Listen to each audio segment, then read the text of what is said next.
Hello and welcome back to Tyranny. As I understand, we are nearing the end already. Oh, that would be nice. But nearing the end, I think it could also mean we are either an hour near the end or maybe 4. So yeah. Tom's Apprentice.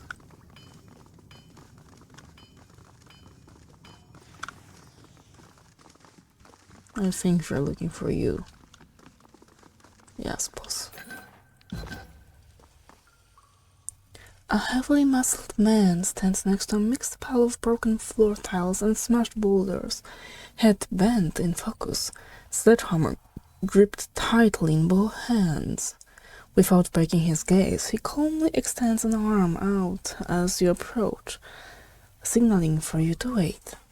In one smooth motion, he whirls the sledgehammer in a precise arc, effortlessly splitting a large green-gray boulder in two. He smiles and lets out a pleased chuckle before turning to greet you. Ah, Fatebinder. Or should I say Governor? That explains all the ruckus I've been hearing.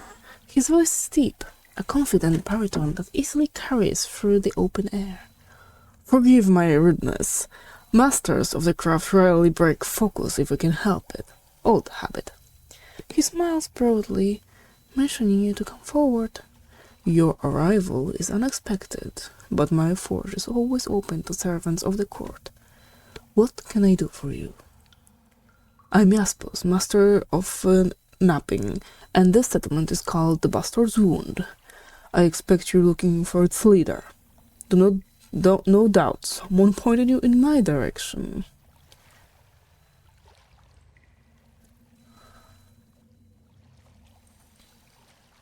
The legality of this place must be determined by a Fatebinder. Then we're lucky to have you here, Fatebinder. I can assure you that I would never do or advise anything that works against Kairos's will. The Wound is a complicated place. Many came before me, and I've done my part to steer things correctly. As I'm sure you know, that's not always an easy task. There is another man here that unfortunately holds some sway. Walkstaff, a tidecaster. Possibly the last tidecaster from what I understand. He crosses his arms, his muscles tensing reflexively. He practically found this place years ago, and truth be told, he's the one responsible for its creation. Legal or not. We don't always see eye to eye, but I did trust that his decision was respectful to the overlord's will. A dull crash interrupts the exchange. A forge helper, hands still trembling, hastily attempts to gather up the pieces of a dropped bowl. Nearby, several onlookers have gathered to observe the meeting and whisper nervously amongst themselves.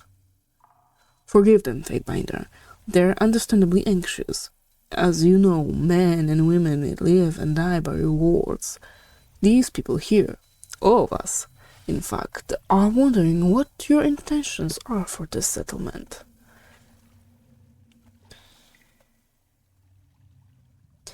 I haven't decided yet. I have questions for you first. I'm sure there's much more you'd like to know about the Wound. Ask away, anything you need. What do you do here as one of the Wound's leaders? I don't look the part, I know. Most of my guild huddle by the heat of their forges and stick to themselves. Here, I think of my forge more as a hearth. Everyone is invited to share its warmth. In a practiced motion, he unfastens a rag looped around his belt and wipes off trace amounts of sweat from his already spotless brow. Perhaps that's better.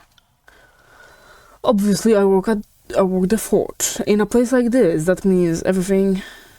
Those bridges you see, my handiwork. The knives and weapons everyone's carrying, they came from my forge. The nails holding our containers together and keeping our shelters upright, mine again. But most importantly, I created these stone sieves to clean the water. He pats on one of the open stone receptacles, pride evident in his voice. First of its kind and none too soon. When I came here, many were sick with the withering rot. Disease is in the water.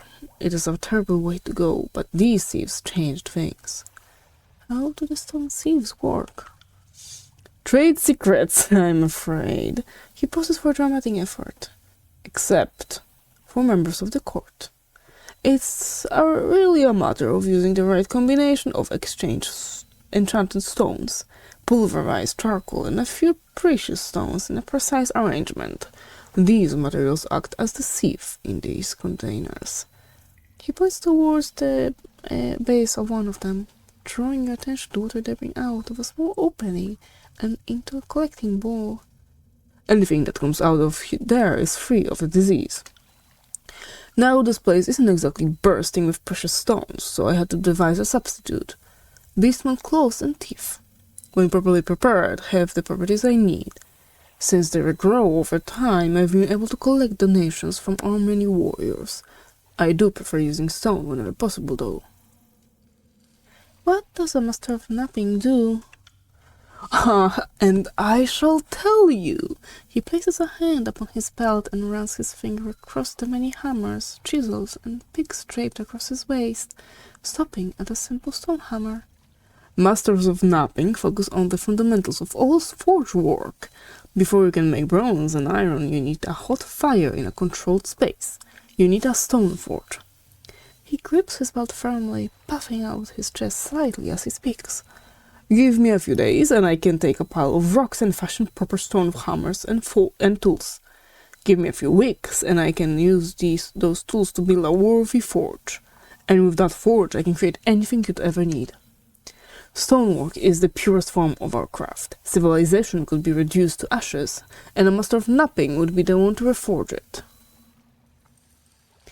Tell me about the Tidecaster Walkstaff. You should know that Walkstaff and I aren't on the best terms. He's old and set in his ways. I've tried, believe me. I've reached out, invited him to share my fire and talk like men, but he's the sort that prefers his own company and ideas. He doesn't seem to care about people the way I do. In fact, I think he views us as irritants one must endure. That sounds like a Walkstaff, I remember. Apologies for what you must be going through. He sighs loudly, shaking his head with an exasperated smile. He does help the wound. I'll grant him that, cleansing water with his magic. His methods are different than mine, of course. Far slower, he thinks his contributions are more valuable since they can combat disease. A valuable tool, for certain, but without the volume of water produced from my stone sieves, the settlement would die in a span. In the end, he just refuses to accept that his world has changed. He helped the wound get its bearings years ago, but being the first does not make one qualified to lead. He hates that people have responded to me and has been blinded by that. And what do you know about Reef Talon? He holds a bowl of crushed rock aloft, squinting to examine its contents as he speaks. So you've heard. It's unfortunate that what happened to her. Reef Talon arrived a year after I did. Massive creature, one of the largest beasts I've ever seen. She never spoke of her past match, but we knew she was in flight when she stumbled upon the wound with her cubs. He pulls a fragment out of the bowl, running it slowly between his fingers. Whatever she fled from, it didn't stop her from devouring the bane. She was good at it, good enough to lead the beastmen, but Reef Talon had something else far more important. She could heal others with a mere touch. Didn't matter if you had been raked by the bane or fell on your own sword. She could close up your wounds and send you on your way like nothing ever happened. That is no ordinary magic. How did she do that? I don't think she knew herself. She wasn't a student of her craft, not even using beastman mystics as a standard. What I do here, that's not an accident. It's years of controlled study and meticulous perfection. Reef Talon simply acted on instinct, and that didn't work to anyone's benefit. With a satisfied shake of the head, he flicks the unwanted chip into the water. Sometimes we're better off without such miracles. Those Reef Talon healed slowly became sick. It was impossible for them to sleep, even when exhausted, and the relentless waking drove them mad. The affliction takes a while to fully take hold, but the end result is always the same. Even worse, those bestowed with magic slowly lose their gifts. He looks toward the forge, a pained expression visible on his face. Now they're just known as the Sleepless, all of their life and vitality robbed and spent. A terrible end, Fatebinder. Grifftown couldn't face her mistakes, and she fled into the old walls like a coward. He circles around the platform, speaking as much to passers-by as with you. And to think that many here saw her as a leader! What leader runs in the face of adversity? Those of us that remain. We are the ones that continue to hold that bastard's wound. I toil every day to keep the fires of my forge running, and the people can see who they can truly rely upon. Nearby onlookers shout and pump their fists in support, eliciting a raised fist from the forge-bound master in return. How do you deal with Bane? In case you haven't noticed, the beastmen with us aren't your common feral savages. Something about this place focuses them. Whether they come as our workers or on their own, they all eventually become fixated on the Bane. I've seen some hunched over, guarding our portals for hours. If any Bane come through, they would savage them instantly. But apart from the Bane, our beastmen aren't violent. Strange, but welcome. He scratches his chin in thought. I have no explanation. We never asked the beastmen to act as our sentries. They took it on naturally, and have never complained. We do lose some to injury, but so far their defense has worked. Not yet. Safe journeys, Fatebinder.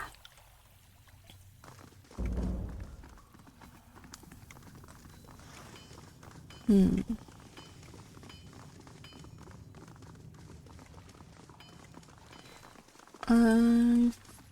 don't know what we should do about them.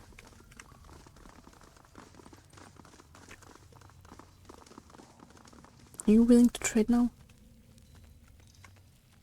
Yeah. Okay, we will clear the situation of this camp right now. Why are you splitting up? Interesting, really?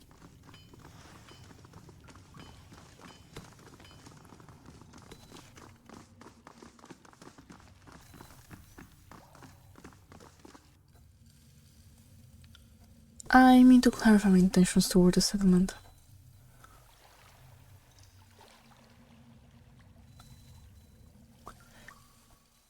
This settlement stretches the interpretation of Garth's laws. To justify its existence, the wound must provide material support for the court. Oh no, I don't want to bribe. After reading it out loud, yeah, this is a bribe. For now, this settlement may continue to operate independently. An enthusiastic smile wraps across his face. I'm glad you've come to see it that way.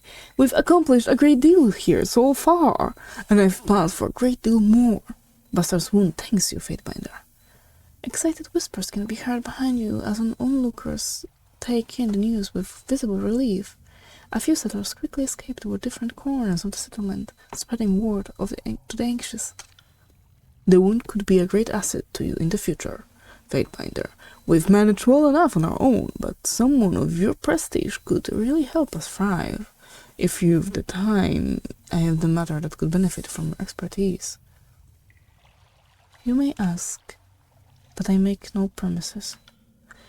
We don't have the luxury of trading with the top side. It could attract the wrong kinds of attention. Instead, we craft what we need. In my case, I can make a wide variety of tools, but I can't make everything. When we were building the fortress of Lithian's Crossing, I had access to some of the finest chisels, tappers, and abrasives. I carried only my travel kit with me when I found myself here in the wound. I've been able to craft a few replacements, but to my chagrin, I haven't recreated the craftsmanship. The napping tools needed are rather specialized, and I lose sleep knowing I can't replace anything I break. Since I've been missing, I imagine my tools were appropriated by my colleagues in Lithian's Crossing. Lohara will no doubt know of their whereabouts. With my old tools, I could really stay on top of the work that's needed to keep this place running. I will... Okay, I will speak with Lohara. I'm sure this will be a simple matter to you, Fairbairn. Thank you for your assistance.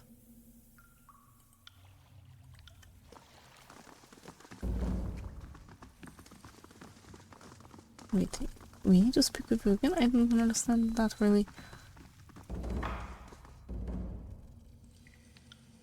Okay.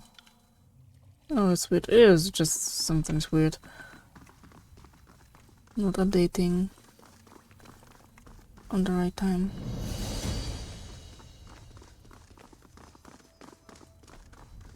So what do we have here?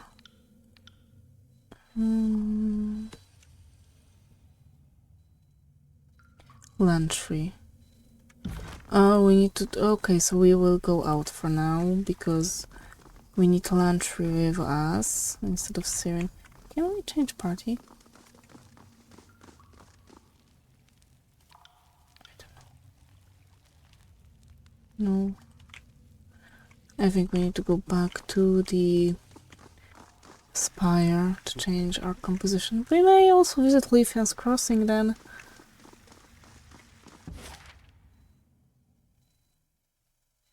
Oh, that's interesting.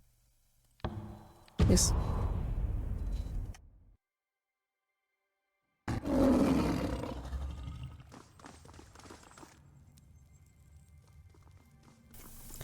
So, you know what? I'll go to the spire. I'll change Syrian to Lantry. And then what? Where are we? I really have no idea where we... Okay, here we are. Bastard's Wound, Bastard City, I think. Wait. 2 days, 21 hours. 2 days, 20... Yeah, it's the same. But here we have Leafian's Crossing. Oh, it's the same because we go here. That was weird.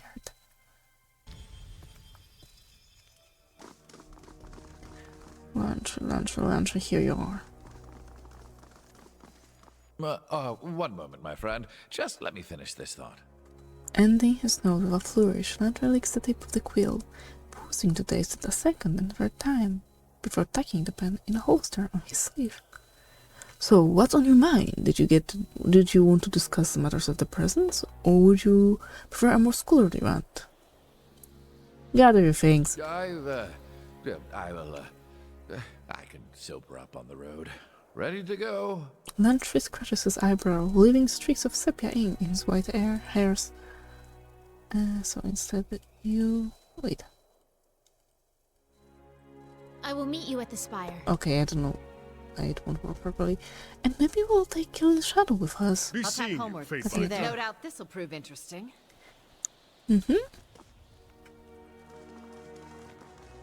And if I remember correctly, you have some levels to spend. 3 points. Why not?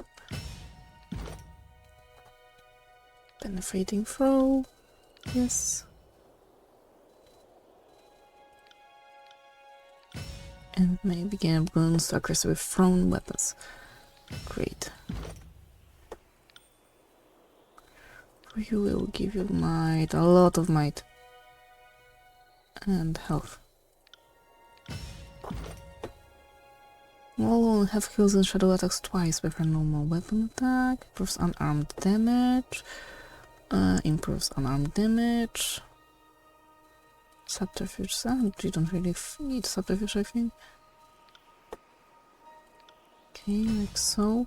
While in the party, Kingston Shadow provides a bonus to experience gain subterfuge, unarmed, and one-handed. Okay, like so. Increase the attack distance of Gaze Shadow unarmed attacks. That sounds useful. And bonus natural armor. Okay, so there is that. And we... No, not this way. And Lefian's Crossing.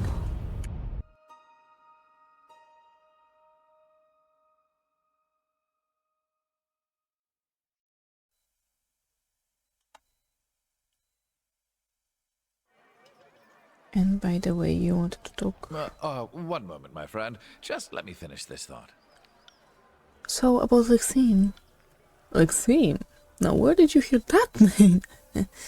A young sage named Mel spoke of her. Ah, Scribe Mel! That's her assistant. It would mean a great deal if you could speak with this young man. What if Lexine is in danger? So that's all. And what about you? Yes. Alpha smells good. Makes Beast Woman want to hunt. Here. Fate Binder wants Beast Woman? No. Okay. On it. And we are supposed to go in Lefian's Crossing, Forge Bound. Forge Bounds are somewhere here, if I remember correctly. By the way, do you want to buy something? Spear? No. What is that? One-handed? No. Don't you have any thrown weapons? Eesh.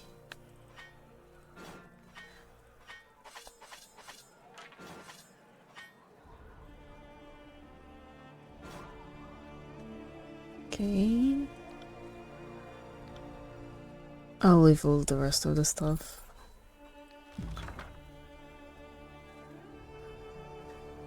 Okay, so you are using unarmed. There you are. You are unarmed, you can only equip accessory, really.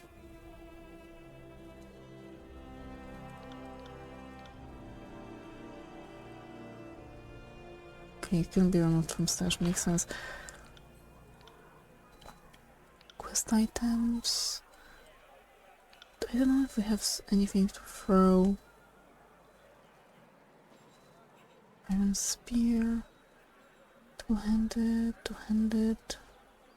Sword. Short bow. Throwing dagger. No, it's a bronze dagger. Never mind. Why do you have a weapon here? Never mind. Okay. But some quick items will be a necessity for you. Armor. And maybe something else. I have no idea how she works. Okay.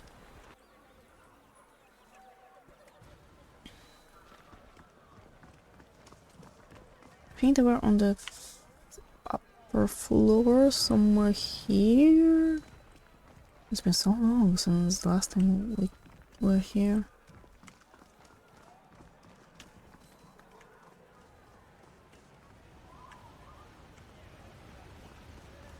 Albertus. Oh, sure. I really have no idea where they are. Maybe in here. Can't do that. Of course you can.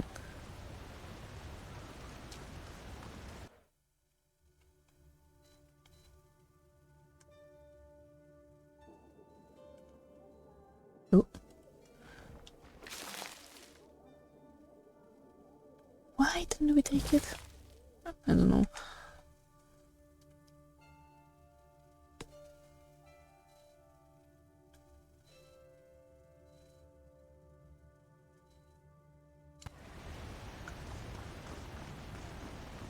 I'm fairly sure it was somewhere here, but I cannot put my finger on it.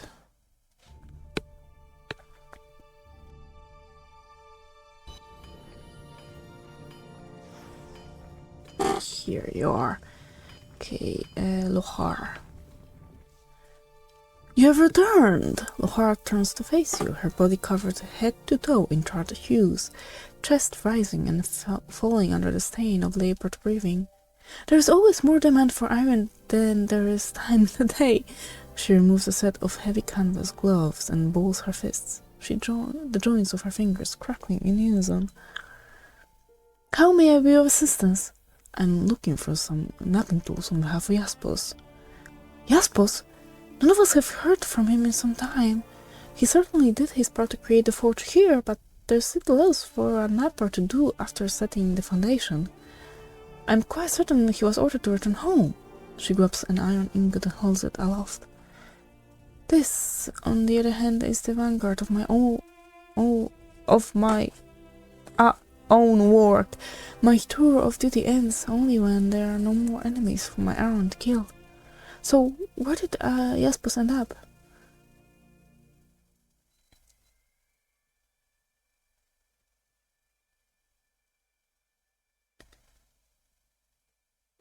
He's nursing a leg injury in a village south of the Gates of Judgment. She shakes her head, chuckling to herself. How? A fool? A wolf attack? Doesn't matter really. No doubt it happened while he was distracted by his own reflection somewhere. That man always was the cleanest worker in the forge, and I don't mean that as a compliment. He also wouldn't be the first to have hardship delaying his journey home. I wish him a speedy recovery. Still, it's good to know that he's alive.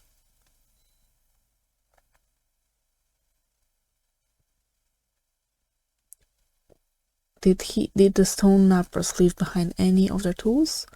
If so, where might I find them? I have no idea what inventory the stonesmiths kept with them. All of our stoneworkers left some time ago.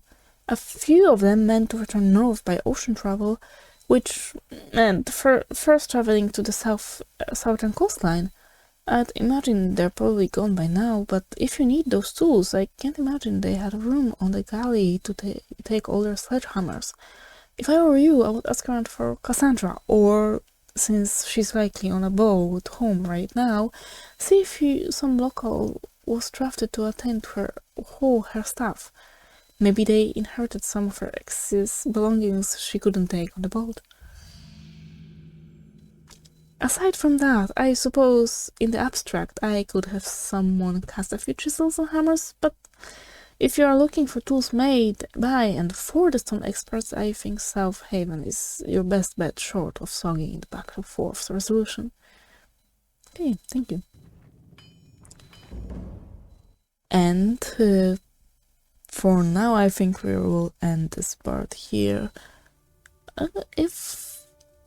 If the journey goes uneventful, I will see you at the South Haven then. If not, you will see it all the way. So for now, thank you very much. Stay alive and see you soon. Bye.